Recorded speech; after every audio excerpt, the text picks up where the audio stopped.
buenos días para todos. Nos encontramos en el segundo Congreso Online de Psicología. Dentro de este congreso estamos con el octavo foro de guías de intervención y desarrollo tecnológico. El día de hoy tenemos a la doctora Ana María Salazar Montes. Agradecemos al grupo de conexiones por facilitar este proceso tan arduo en este tiempo que tenemos de pandemia y de crisis, pero que ha facilitado seguir conectándonos de una manera excelente. Aprovechemos todos estos espacios que nos permite formación académica y nos permite tener grandes ponentes que nos darán una información muy interesante. Les agradezco su presencia en este evento y le damos paso a la doctora Ana María Salazar para que haga una presentación de su gran experiencia dentro de la parte de neuropsicología. Gracias, Anita, por estar con nosotros. Muchísimas gracias, doctora Angelita, por esa presentación. Buenos días a todos y todas.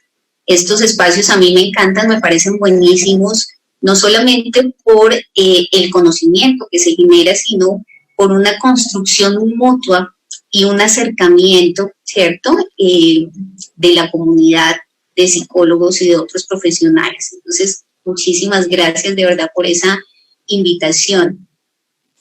Bueno, cuando estaba montando esta presentación, yo pensaba un poco con qué es con lo que yo quiero que se queden las personas que me están escuchando.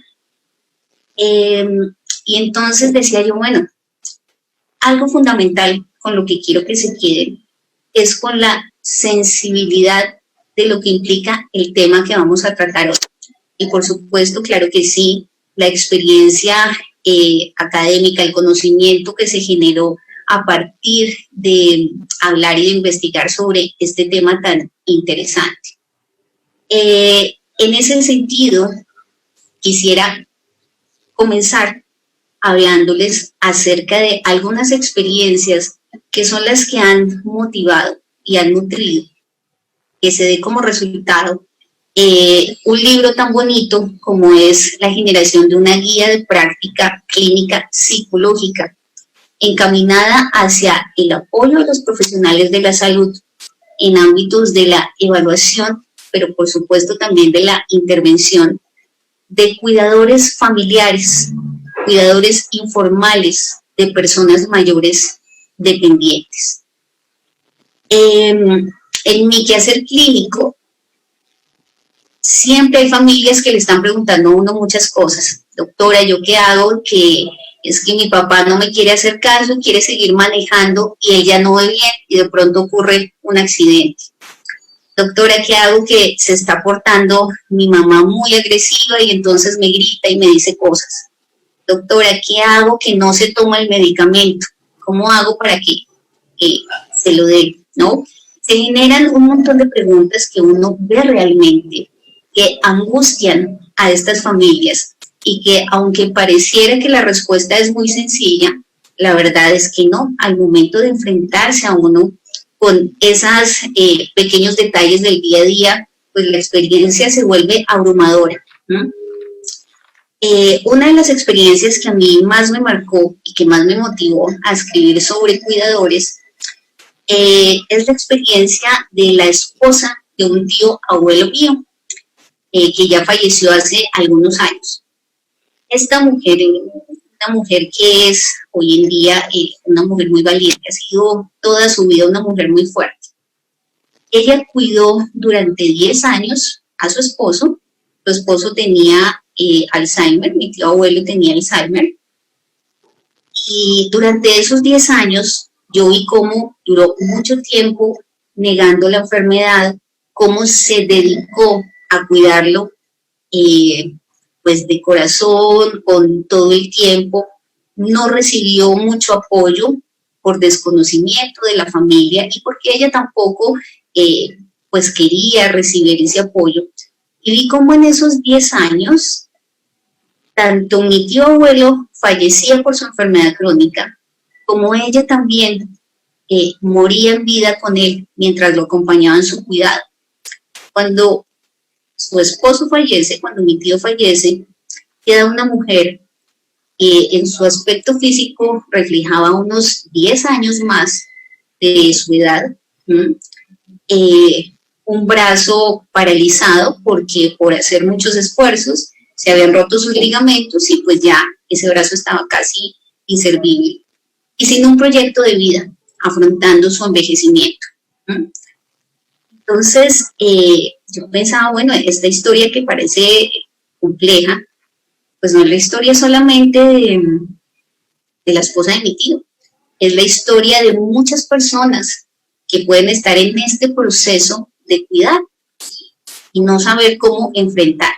Entonces, con esto simplemente lo que quiero es sensibilizarlos y mostrarles que este no es un tema alejado, ¿sí? Sino que es una realidad que se va acercando cada día más a nosotros y especialmente los psicólogos tenemos mucho por hacer aquí.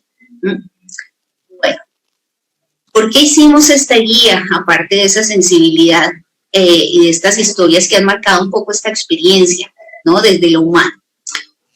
No es desconocido para ninguno de los que están aquí, yo creo, que el mundo está envejeciendo, no nos queremos morir. El mundo está en un fenómeno de envejecimiento poblacional desde hace ya varias décadas. Es un fenómeno que se viene visualizando más o menos desde los años 50, ¿cierto? Y lo que muestran las estadísticas, a pesar de la pandemia, es que este proceso de envejecimiento realmente va a continuar y va a incrementarse. Entidades como CEPAL o CELADRI muestran que para el año 2060 las personas mayores van a representar más o menos el 30% de la población general. Especialmente la población mayor se va a incrementar en países en vías de desarrollo, como por supuesto el nuestro, donde está Colombia. Y esto tiene unas implicaciones muy importantes también, no solamente en salud, sino económicas. Eso significa que el crecimiento económico va a ser también un poco más lento para nuestros países, solamente por ese fenómeno de envejecimiento. Pero también sabemos que ese fenómeno de envejecimiento, que el querer envejecer, el durar más tiempo, porque la esperanza de vida ha aumentado, antes estaba más o menos en unos 75 años, ahora está en 80 y yo diría que se pasa de allí. Yo tengo pacientes de 90 años y más. Se sabe que ese proceso de envejecimiento trae unos cambios físicos, cognitivos, en los roles, ¿cierto? Y que especialmente cuando pasamos de los 80 años, vamos a necesitar de mayor asistencia por parte de otros para suplir las necesidades básicas de lo que hacemos en el día a día. Es decir, después de los 80 años, hay muchísimos índices, hay índices más altos de discapacidad en las personas mayores que van a requerir justamente de ese apoyo. Y ese apoyo puede darse en dos sentidos, ¿no? Está el apoyo de los cuidadores profesionales, ahí es donde aparece el rol de cuidador y la definición de cuidador. Entonces aparecen los cuidadores formales, que son instituciones preparadas para el cuidado, o profesionales como por ejemplo los enfermeros, que también están preparados, han sido formados para cuidar y asistir a otros, sea una persona mayor o sea cualquier otra persona que necesite ese apoyo, que esté cruzando por un proceso de enfermedad o de discapacidad. Sin embargo, en ese grupo de estas personas profesionales y de esas instituciones, lo que vemos es que realmente los servicios de salud van a requerir una transformación para ofrecer estos servicios, porque cada vez va a haber gente que lo requiera. Sin embargo, a pesar de que seamos muy óptimos en estos servicios, simplemente no vamos a dar abasto. Pero no solamente eso, sino que estos servicios muchas veces, cuando no los cubre el seguro de cada persona, pues se vuelven servicios privados, ¿sí? lo que significa que son costosos y lo que significa que son excluyentes. No todas las personas van a tener la posibilidad de pagar un instituto de estos o de pagar un cuidador formal que apoye esos procesos de cuidado. Es ahí donde las familias, los vecinos y la comunidad se vuelven indispensables y aparece el rol de el cuidador informal o cuidador familiar, ¿sí? Entonces, cuando hablamos de cuidador familiar, cuidador informal, estamos hablando de aquella persona que va a proporcionarle a esa persona mayor cuidados emocionales, instrumentales, incluso económicos, el cuidado básico y, por supuesto, un acompañamiento de vida. Son las personas que bajo un vínculo afectivo van a estar allí presentes para esta persona y que no necesariamente van a recibir una retribución económica, porque justamente lo que se une es el vínculo. Casi siempre son las familias las que acogen y se crea este vínculo como cuidadores familiares. Sin embargo, hoy por hoy vemos que el tema de la soledad de las personas mayores pues es un tema que ha ido en aumento. Hay muchas personas viejas en este momento y otras que estamos envejeciendo que no vamos a tener ese apoyo y ese vínculo familiar necesariamente, ¿sí? Así que hay que mirar cómo dentro de las comunidades se genera este rol de cuidadores secundarios, aunque no estén en las 24 horas del día al lado de esta persona, sí suplen de cierta manera ciertos cuidados específicos. Esto también se da en la organización de las familias. Casi siempre hay una persona, un cuidador primario que se encarga de todas las decisiones, que está en el día a día con esta persona mayor, y hay otros miembros de la familia que están apoyando desde otras cosas, apoyando económicamente, de pronto ayudando en citas, de pronto reemplazando a este cuidador un fin de semana. Pero bueno, hay diferentes panoramas y diferentes perspectivas respecto a este, pero el cuidador básicamente se va a convertir en el eje principal de apoyo para las personas mayores. ¿Quiénes son los cuidadores? ¿Cuál es el perfil que se ha mostrado de los cuidadores?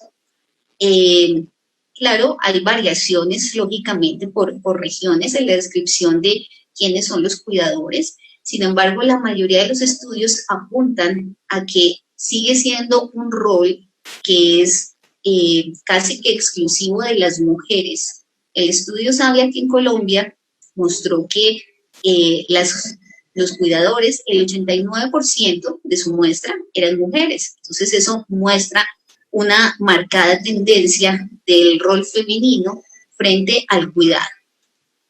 ¿Quiénes son esas mujeres? Mujeres más o menos entre 49 y 60 años. Por supuesto, hay variaciones, especialmente cuando se trata de el cónyuge que cuida, porque casi siempre el cónyuge pues es una persona mayor también, que tiene una edad similar a la de la persona que se está cuidando.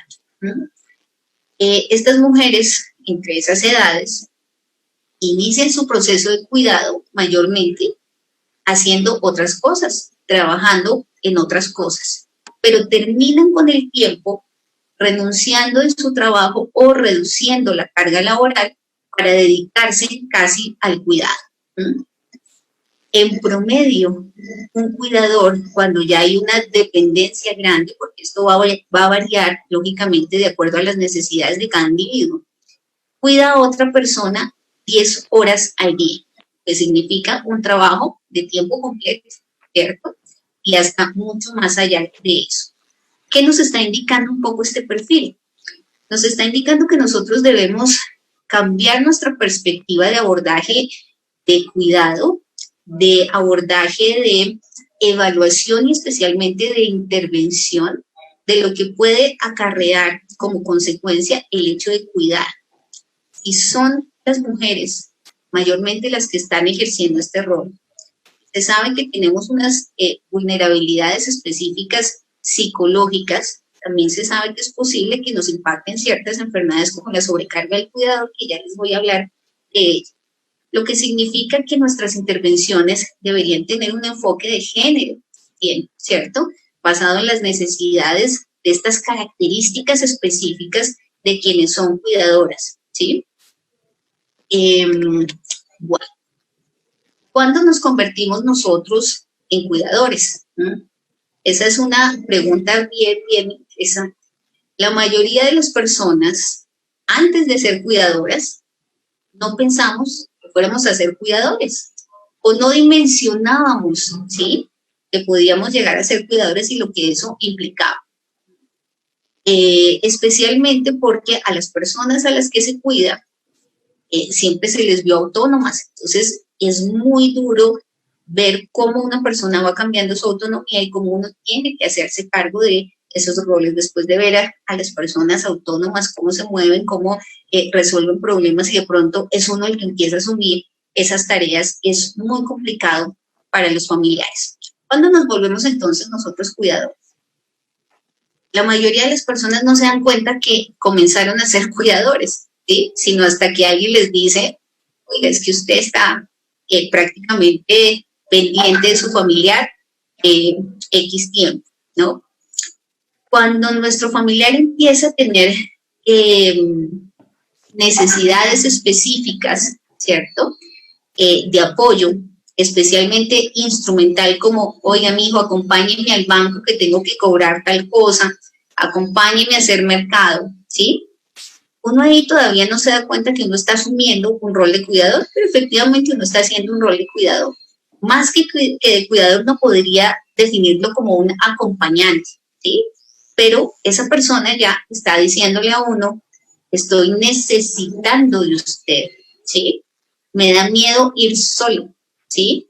Necesito que usted me acompañe porque de pronto hago mal las sumas y pago más y me roban, ¿sí? Ese tipo de cosas van aumentando con el tiempo. Entonces ya no solamente es que me acompañe al banco, sino ayúdeme con la cocina y van requiriendo más y más tiempo a medida que va cambiando ese proceso de autonomía. Por supuesto, cuando las personas mayores tienen un diagnóstico de alguna enfermedad crónica, sea una demencia o sea cualquier otro tipo de enfermedad crónica que implique un cambio en su funcionalidad, es ahí cuando nosotros realmente ejercemos ese rol de cuidadores con mayor frecuencia, ¿sí? Y este rol de cuidado pasa por diferentes fases, especialmente cuando es relacionado justamente con una enfermedad crónica que está pasando nuestro familiar. Y en ese proceso de cuidado, en esas fases de cuidado, pues hay una perspectiva muy grande, un abanico de comportamientos nuestros muy grande. Autores como Peco han descrito que cuando a una persona mayor se le diagnostica una enfermedad que implica cambios en su funcionalidad y hay un familiar presente que se entera justamente de esta noticia y empieza a convertirse en cuidadora, esa persona puede pasar por diferentes momentos.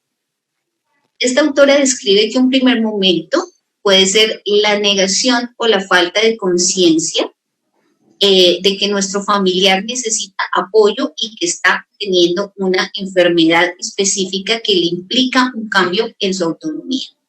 Eso yo lo he visto muchísimo en mi quehacer clínico, ¿no? Cuando uno da un diagnóstico de su familiar tiene un Alzheimer o tiene cualquier otro tipo de enfermedad que va a implicar a largo plazo unos cuidados específicos, uno ve muchas reacciones familiares que aceptan, que son un poco más conscientes, pero hay otros que le dicen a uno, no, si es que a mi mamá no se le olvida nada, recuerda todo, ella hace todo sola, entonces no necesita nada, no existe esa enfermedad, no está sufriendo esa enfermedad, ese diagnóstico puede estar mal.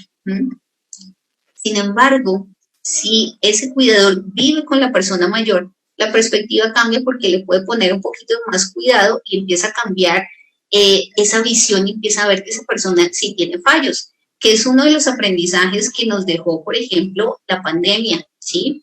COVID-19.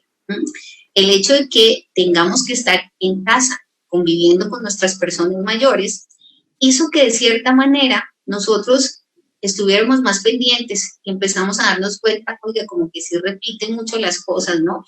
Se le está quemando el arroz todos los días, se le olvidó cerrar la puerta y entonces uno ya empieza a atar cabos allí y por supuesto una de las cosas que ha pasado con el COVID es que se ha disparado los diagnósticos, especialmente de deterioro cognitivo.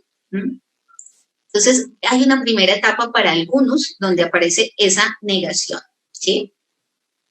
Cuando está esa negación, lo que pasa con ese cuidador es que no asume su rol de cuidador, porque tampoco quiere hacerlo y porque no cree que esa persona sea tan dependiente.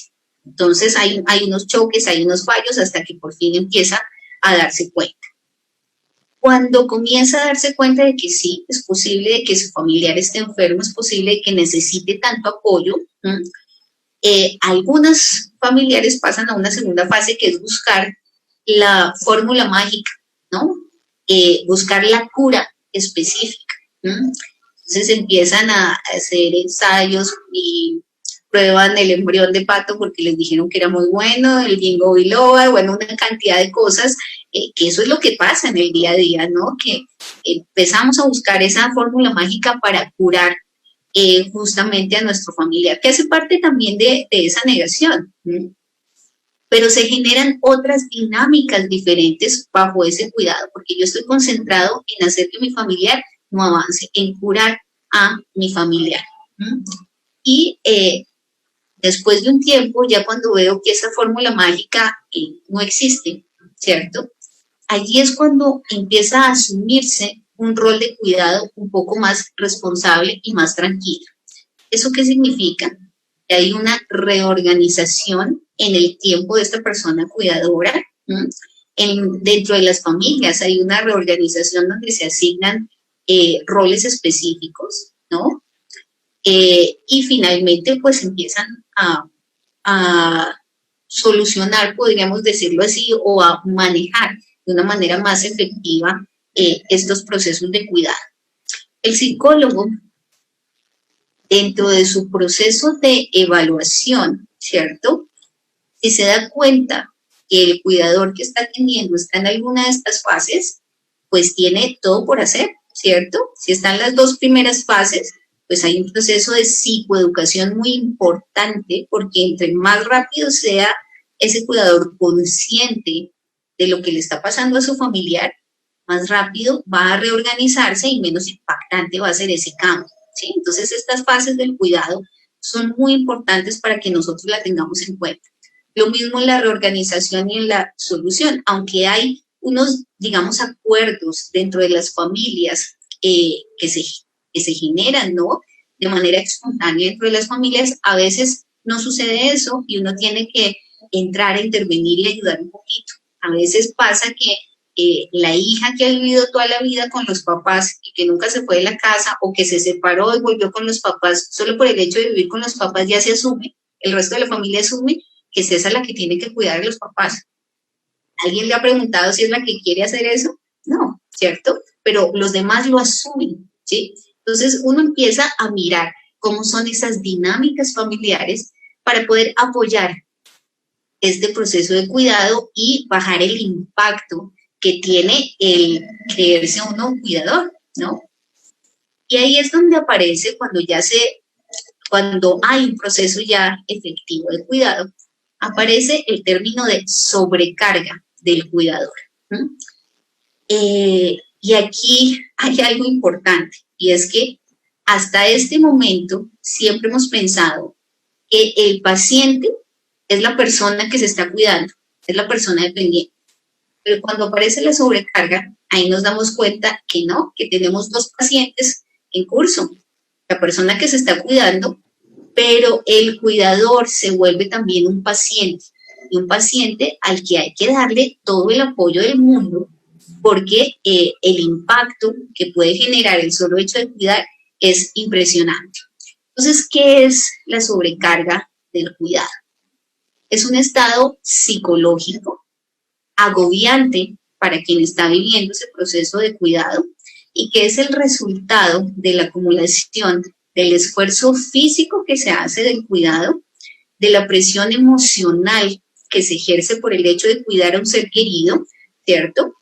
Por las restricciones sociales e incluso los cambios económicos que se generan a raíz de cuidar a alguien, porque esto es algo supremamente complejo. No solamente son las etapas que hablamos, sino hay muchos factores asociados para que aparezca este proceso de sobrecarga.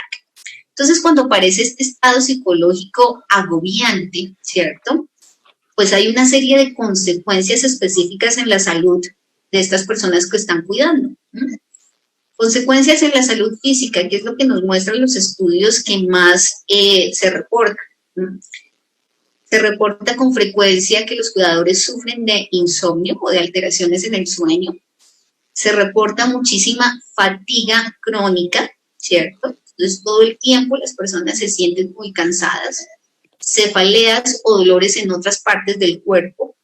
En algunos casos aparecen arritmias, aparece vértigo, aparecen procesos de hipertensión arterial. En la salud mental, pues aparecen procesos depresivos en curso, procesos de ansiedad producidos por el estrés, por el enfrentarme a tener esa responsabilidad de cuidar al otro, ¿cierto? Puede aparecer incluso hipocondria, entonces por eso es que yo me siento tan angustiada. En algunos casos, consumo de sustancias, de ansiolíticos, especialmente si, además de estas cuestiones psicológicas, pues hay dolencias físicas, ¿no? Entonces, si empiezo a tener cefaleas, me vuelvo consumidora prolongada de ibuprofeno, de Dolex, de, bueno, un montón de cosas. E incluso puede llegarse a ideas suicidas en algunos casos específicos cuando la sobrecarga ya nos está desbordando. Por supuesto, no solamente hay consecuencias en la salud, sino hay consecuencias en muchos otros aspectos. Socioeconómicas también, ¿cierto?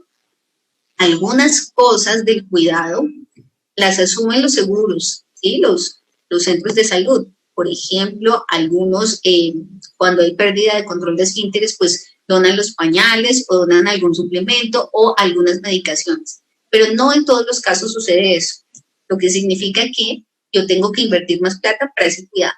Pero además, como yo estoy dedicándole tiempo al cuidado, lo que decíamos anteriormente, tengo que reducir mi carga laboral o renunciar para dedicarme al cuidado, lo que me implica un cambio económico supremamente grande, ¿cierto?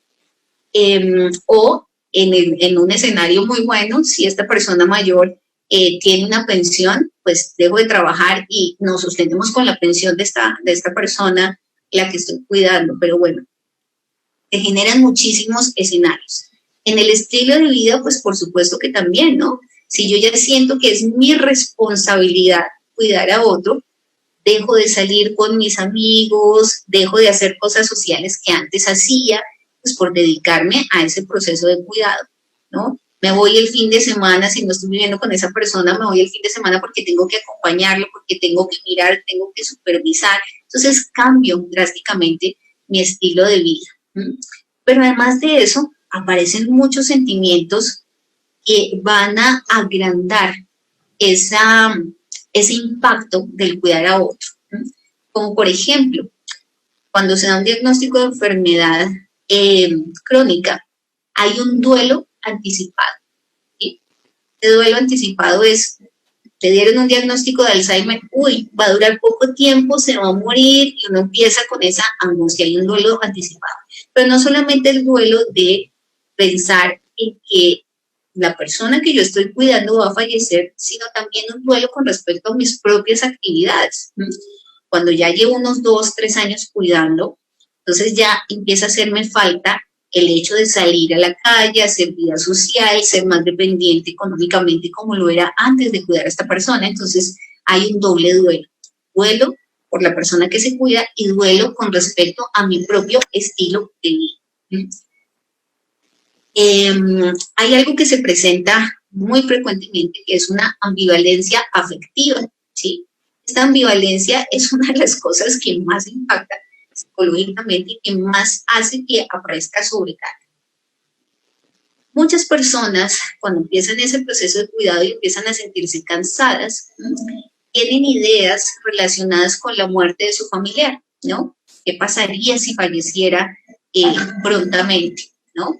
Pero el hecho de pensar en el fallecimiento pronto de su familiar les genera angustia porque tienen una fidelidad a la persona con la que están a la persona que están cuidando. Entonces, ¿cómo es posible que yo esté pensando en que se muera?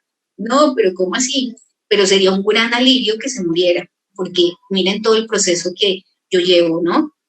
De carga. Entonces, eso les genera un choque tremendo y hace que se aumente la sobrecarga y hace que aparezcan sentimientos de culpa, hace que aparezcan sentimientos de frustración y bueno, un montón de cosas que realmente hace que las personas vivan en una angustia constante. Y fíjense que cuando vemos todo este conjunto de síntomas, pues por supuesto que el rol del psicólogo clínico sería ideal aquí para poder apoyar a esta persona en la solución de todos estos cambios, ¿no? De todas estas angustias. Pero no todo es negativo cuando se cuida a un familiar. También hay aspectos positivos del cuidado, ¿sí? Por ejemplo, en algunos casos terminan solucionándose procesos vinculares y de conflicto con nuestro familiar, ¿sí? Ya no peleamos tanto, ya comprendemos y vemos otra perspectiva, ¿cierto? Y se mejoran esos vínculos familiares. En algunos otros casos, cuando la familia es unida, cuando la familia es consciente de que todos tienen una corresponsabilidad en el cuidado de esa persona mayor, pues aparecen remuneraciones económicas, ¿no? Entonces, se le paga o se le colabora a este familiar que está dedicado 24 horas al cuidado de ese papá, de ese abuelo, y entre todos se organizan y se les da algo de dinero, lo cual alivia en parte, por supuesto, pues todo ese cambio que ha tenido esta persona y además siente que su trabajo como cuidador pues es valorado, ya no solamente es bajo esa parte afectiva de yo quiero cuidar, sino los demás están reconociendo de cierta manera el trabajo de esta persona. Y por supuesto, cuando se tiene una actitud positiva frente al cuidado, pues hay una satisfacción psicológica, ¿cierto?, relacionada con el hecho de que estoy cuidando a otro y lo estoy haciendo con cariño y lo estoy haciendo bien, ¿sí? Entonces, esos aspectos positivos pues fortalecen mucho los procesos de cuidado. Sin embargo, hay mucho que trabajar para que realmente estos procesos positivos se den. Generalmente, estos procesos positivos se generan en las últimas dos fases que les hablé, ¿no? Ya cuando hay una reorganización y una solución de ese proceso de cuidado.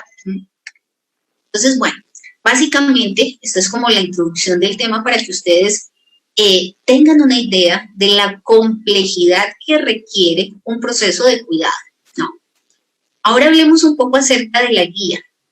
Esta guía, pues por supuesto, como todo proceso investigativo, no fue un proceso improvisado, pasó por diferentes fases que quiero contarles brevemente para pasar a desarrollar el contenido de la guía. Lo primero que nosotros hicimos, porque este es un trabajo que lleva algunos años en su proceso de elaboración y que por supuesto no es un trabajo solo mío, es un trabajo de un grupo de psicólogos que hemos estado allí estudiando el tema, mirando, ¿no? Y tratando de armar muy bien esta guía de práctica psicológica que a propósito, ahí como haciéndole un poquito de propaganda, sale publicada en el mes de enero por la editorial Clase en el 2021, ¿no? Entonces, interesante para los que puedan estar interesados en adquirir este libro. ¿Qué fue lo primero que nosotros hicimos? ¿Y qué fue lo que nos animó a hacer una guía de práctica clínica? Dentro de nuestro quehacer como psicólogos, yo trabajo en neuropsicología y lo que hago es evaluación neuropsicológica de personas mayores enfocada hacia dar un diagnóstico de deterioros cognitivos. Siempre aparecían, como les dije al inicio, las preguntas de las familias. ¿Qué hacemos si? ¿Qué hacemos cómo? ¿Sí? Y las respuestas que se daban eran muy vagas, ¿no? De hecho, uno los manda a psicoterapia clínica y vuelven a escribirle a uno, no me amañé en la terapia porque es que me están hablando de la enfermedad, pero es que yo no logro, no encuentro esa respuesta no sé qué hacer, y finalmente uno termina evaluando y encontrando que había una sobrecarga de ese cuidado. Entonces dijimos, bueno, hacer una herramienta, ¿no?, que pueda dar esos lineamientos a los psicólogos, que se enfrenten cuando una persona llega y dice, no, es que estoy cuidando a otro y me siento desbordado, que puedan dar un buen diagnóstico de sobrecarga y tengan el paso a paso a seguir para abordar de manera integral a ese paciente, pues nos pareció fabuloso. Entonces empezamos a mirar todos esos lineamientos del Ministerio de Salud, cómo se hace una guía, qué es una guía, cómo sería su alcance y demás. Nos encontramos, por supuesto, con algunas cosas, con algunas barreras, como que estos lineamientos son más enfocados hacia un modelo médico, entonces teníamos que adaptar un poco nuestro estilo de intervención si queríamos seguir estos lineamientos, ¿no? Y bueno, más o menos ahí lo logramos. Hicimos una revisión exhaustiva tanto de los procesos de diagnóstico de la sobrecarga como de los procesos de intervención de la sobrecarga. Especialmente los procesos de intervención, pues por supuesto revisamos aquellos que habían mostrado ser eficientes, es decir, aquellos basados en la evidencia. En ese proceso de revisión de evaluación nos encontramos con muchos vacíos. Uno de ellos, que la mayoría de los diagnósticos se daban solamente bajo pruebas generales de tamizaje, ¿no? El test de Sarit, que solamente que mide, claro, procesos de sobrecarga, pero no se ahondaba mucho más allá de ese tipo de test y no más. Encontramos que la mayoría de estos diagnósticos los hacen desde psiquiatría, pero psicología poco y nada abordaba este tipo de temas. Y nosotros tenemos todo por decir allí dentro de un aspecto de evaluación y por supuesto desde la intervención. Una vez hicimos esa revisión, escribimos un documento preliminar, revisamos más o menos 26 instrumentos de evaluación desde diferentes aspectos que ya les voy a mostrar, que están relacionados con la sobrecarga y de las diferentes intervenciones. Hicimos diferentes grupos focales con otros profesionales, neurólogos, psiquiatras, representantes de la Asociación de Familiares de Alzheimer, personas cuidadoras, psicólogos de la salud, y de allí salieron una serie de recomendaciones bien interesantes que mejoran este proceso evaluativo y el proceso de intervención. Y finalmente, pues construimos esta guía. Así que es un trabajo arduo que ha tenido una acogida y que tiene una importancia muy específica. Dentro de los grandes resultados que nosotros tenemos en esta guía es que proponemos unos criterios diagnósticos que van más allá de la simple puntuación de un test de sobrecarga, ¿sí? Entonces nosotros encontramos que en algunos test popularmente usados, a veces las personas sí tenían sobrecarga, ¿sí?, pero la puntuación del test era borderline o estaba por debajo, entonces no clasificaba como si tuviera sobrecarga, pero uno en la entrevista y ya hablando con ese paciente uno se daba cuenta que sí había un grado de sobrecarga.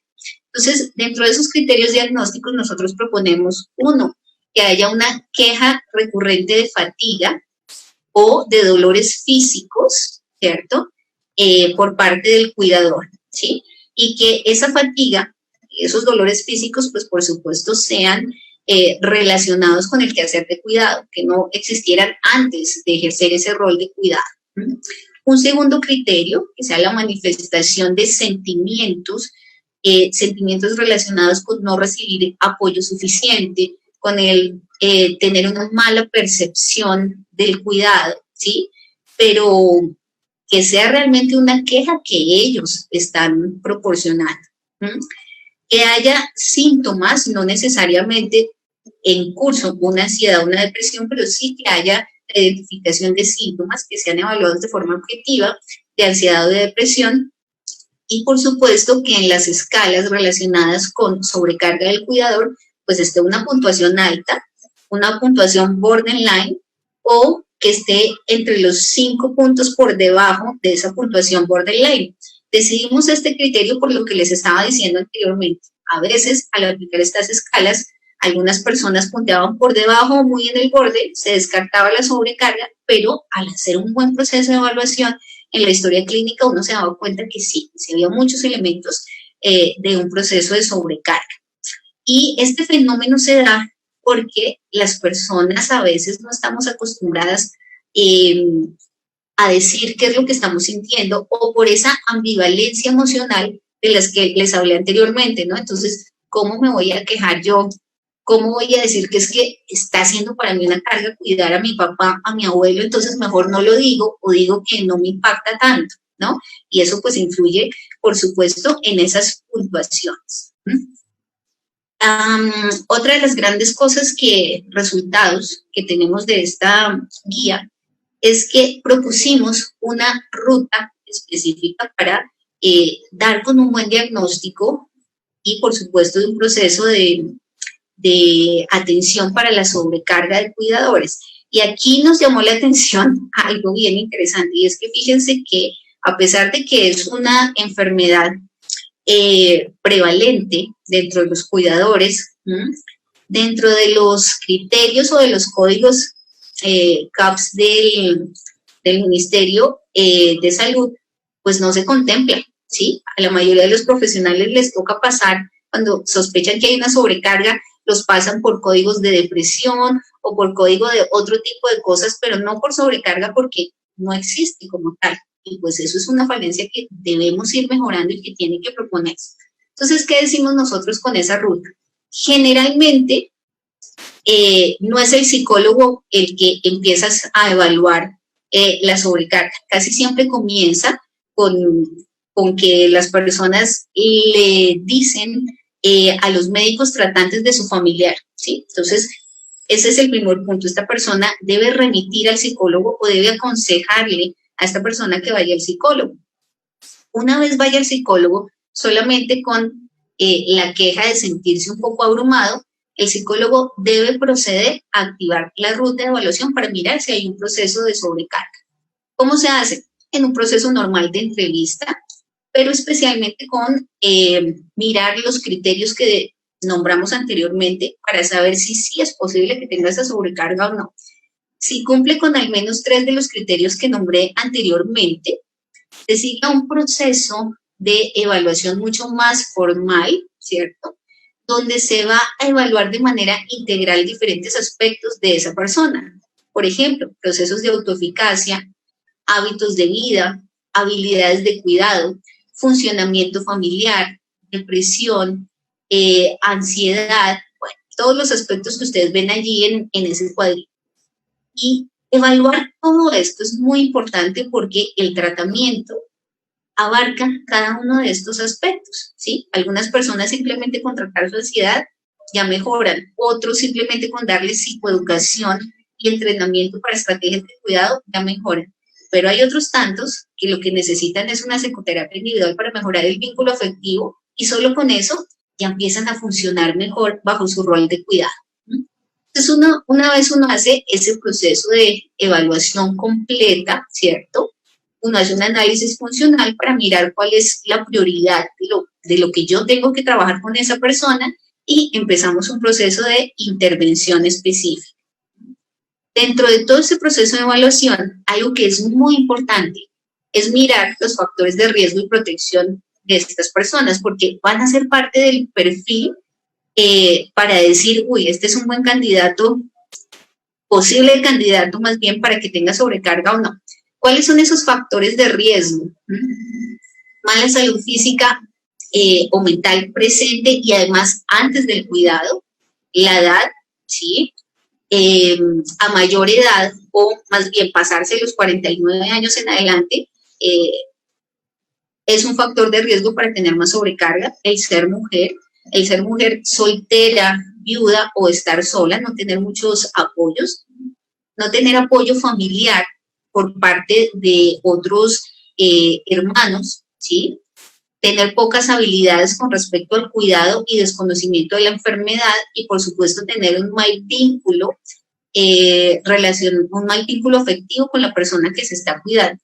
A veces hay cuidadores que no quisieron ser cuidadores, les tocó porque no hay nadie más, ¿sí? Cuando les toca, pues eso choca muchísimo porque están haciendo algo que no les gusta y se genera todo este proceso, ¿no?, de sobrecarga. Por otro lado, tenemos un perfil de factores protectores que uno también empieza a trabajar con eso, porque hay que convertir eso de riesgo en protección. Buena autoestima y actitud positiva ante el cuidado, favorece muchísimo esos procesos de cuidado. El recibir un entrenamiento para que se desarrollen habilidades del cuidado, un acompañamiento familiar o social, ¿sí? Y allí, por ejemplo, si no se tiene ese acompañamiento familiar, pues los grupos de apoyo serían muy importantes. Y, por supuesto, el tener un buen apoyo de entidades de salud y del Estado. Muchas personas desconocen los procedimientos para poder pedir esos apoyos específicos de sus sitios de salud. Entonces, darles esta información, pues es importantísimo.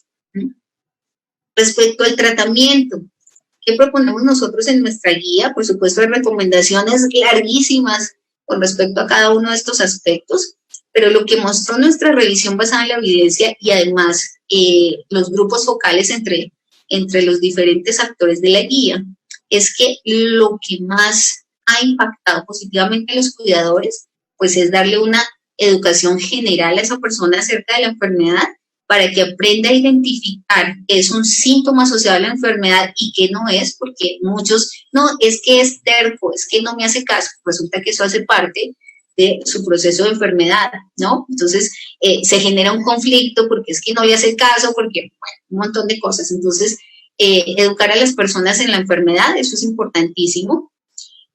Sugerirle que estén en grupos de apoyo, ¿sí? Como el grupo, por ejemplo, de familiares de Alzheimer o otro tipo de grupos, es importantísimo. Allí va a encontrar personas que están pasando por lo mismo y que tienen otras experiencias y pues esto enriquece y baja la carga.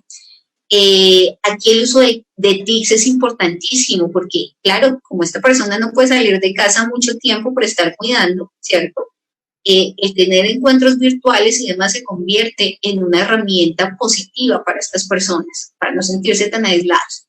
Entrenamiento en habilidades sociales, entrenamiento en solución de problemas, entrenamiento en estrategias de afrontamiento para que tome decisiones con respecto a la salud, ¿no? Entonces, si se atoró, entonces no se quede quieto, sino llame a los servicios de salud para que vengan a asistirle, si usted ve, ¿sí? Como tratar de ayudarlos a que enfrenten y tomen decisiones. Relajación, mindfulness, apoyo espiritual, psicoterapia individual y respiros psicológicos, que esto tiene que ser un acuerdo con otros familiares para que esta persona salga de su entorno de cuidado de vez en cuando y tenga pues su propio espacio, ¿no? Entonces son como todas las técnicas que nosotros encontramos que tienen una evidencia y que basado en la experiencia clínica también vemos que efectivamente tiene un impacto positivo. Una de las preguntas que más nos surgía es, ¿cuál es el tiempo estimado para la intervención y el seguimiento de un proceso de sobrecarga? No hay un tiempo estimado, ¿sí? Cada proceso de cuidado pues depende de ese familiar y además las fases por las que se pasa no es siempre lineal, sino que a veces estamos tranquilos, si se empeoró la salud, entonces nuestro estrés también va a cambiar, ¿sí? Es algo que es cambiante, que es cíclico. Nosotros proponíamos que un buen proceso de entrenamiento y atención a cuidadores debería durar más o menos unos 12 sesiones, pero por supuesto esto puede variar de caso a caso y el seguimiento sí, todo el tiempo, hasta que se termine esa fase de cuidado e incluso después de ese cuidado, porque como lo dijimos anteriormente, cuando fallece la persona cuidada, esta persona puede que se quede sin qué hacer, ¿sí? Sin un proyecto de vida y ahí nosotros tendríamos que entrar a apoyar también, ¿vale? Bueno, finalmente, cuando nosotros hablamos de la relación cuidador-paciente, debemos tener claro que esto va a simbolizar un plan de vida compartido. ¿Sí? Yo no puedo separar el cuidado, no puedo separar el vínculo de mi cuidador con lo que yo estoy haciendo.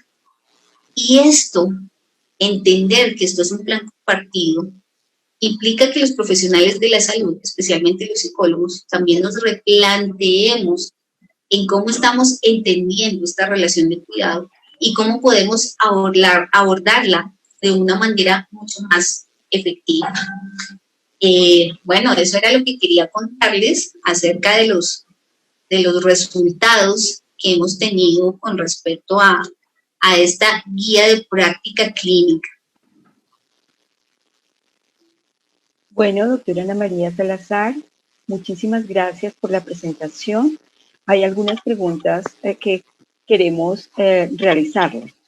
Primero que todo, un agradecimiento por haber publicado este trabajo tan exitoso con respecto a una población que en muchas ocasiones es invisible tanto para familiares, que esto es complicado, pero invisible para las personas mismas que son cuidadoras o que somos cuidadoras de personas mayores.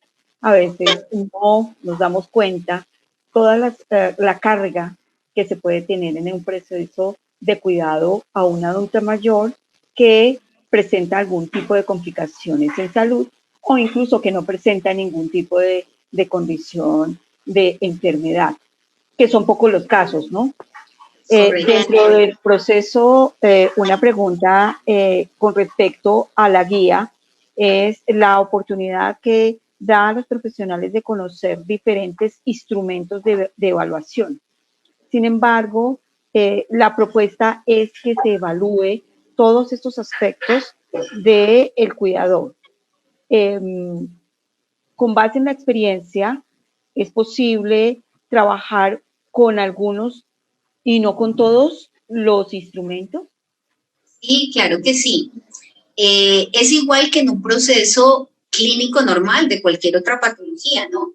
Uno le da prioridad a ciertas cosas que uno va viendo en la entrevista clínica que pueden ser necesarias evaluar en esa persona, ¿sí?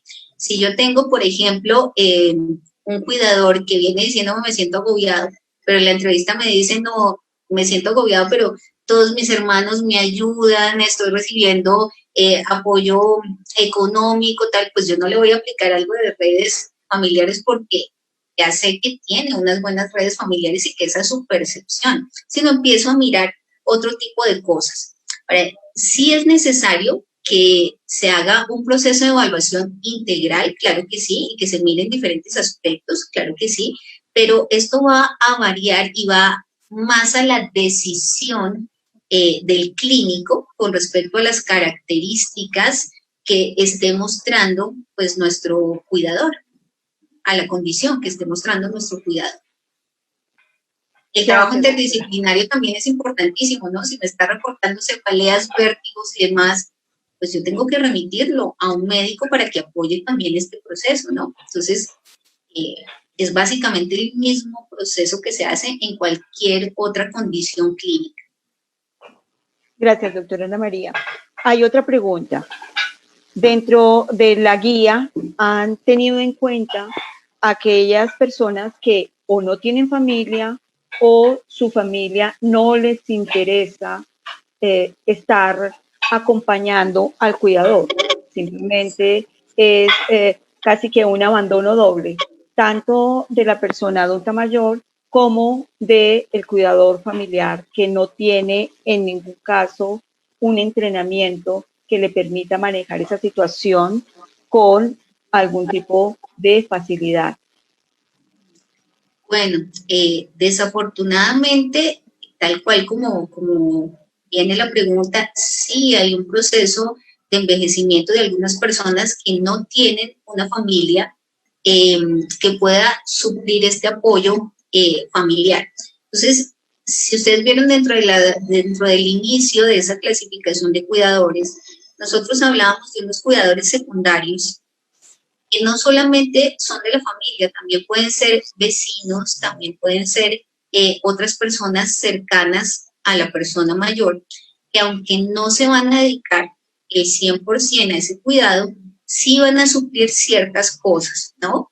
Como por ejemplo, allá que estamos dentro de este contexto de COVID, muchas personas mayores que no podían pedir su mercado por internet, online, cuando no podían salir, vecinos les hacían el mercado. Ahí hay un proceso de cuidado y de apoyo desde una manera diferente. Entonces, Una de las cosas importantes que nosotros debemos hacer es sensibilizar a la población general para que se generen comunidades de cuidado, porque efectivamente es cierto, muchas personas van a envejecer solas o no van a tener esa red familiar que los apoye. Muchos, sus hijos se han ido del país y están solos acá, por ejemplo, o se han ido a vivir a otra ciudad y no les queda fácil ver a su familiar, y otros definitivamente no tienen esa apoyo familiar. Entonces, hay unas recomendaciones es para esas personas cercanas, ¿no? Donde dentro de ese modelo de evaluación, si uno ve que hay una persona que no tiene muchas redes de apoyo, uno tiene que remitir a trabajo social para que ellos desde su área hagan todo un proceso de acompañamiento para que exista una protección del Estado o una protección desde otras instancias que suplan ese proceso de cuidado, o entrenar a la comunidad cercana, al amigo, por ejemplo, al vecino que quiere estar en ese proceso de cuidado. Yo tuve, por ejemplo, una experiencia muy bonita, cercana, de una tía de mi esposo que ya falleció, pero ella vivía en un conjunto cerrado, y cuando empezó a enfermarse, increíble cómo los vecinos, todos se organizaron y le llevaban el almuerzo, se turnaban para llevarle el almuerzo y estaban más o